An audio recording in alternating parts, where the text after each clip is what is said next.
Okay, I want to build a kind of personal context for my talk tonight. Sort of how did I come to know that ignorance wasn't bliss about religion?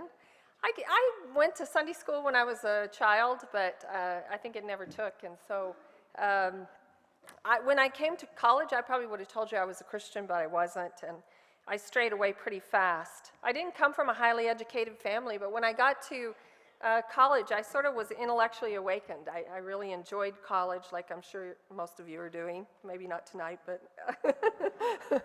off and on, I guess. Even as a teenager, too, I worked in social justice movements. I worked largely with handicapped youngsters, even as a high school student.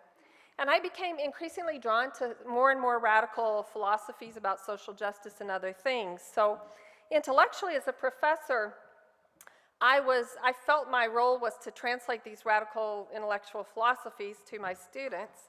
And the ones that I built a master's program around and worked in the PhD program around were sort of critical social constructivism, which sort of, for those of you in other fields, is kind of the educational equivalent of structuralism and post-structuralism, from radical feminism, cultural studies, and then finally critical theory, which is basically, for those of you in other fields, a Marxist view of education.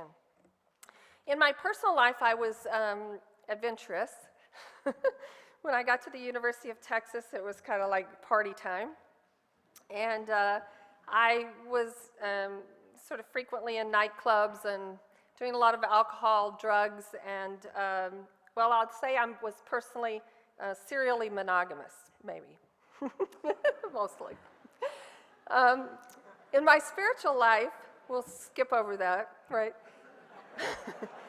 In my spiritual life, I was experimenting kind of with everything. I was what I'd call surfing the spiritual net. So within 2 weeks of going to the University of Texas, see, Whole Foods grew up in Austin, Texas. They were a little wooden grocery store. I'm that old.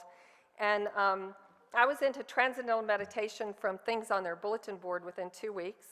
I did Buddhist Zen meditation and then a lot of different New Age movements, because actually the Eastern religions in the United States are mostly sort of degenerate into a kind of amorphous, spiritual but not religious kind of New Age movement.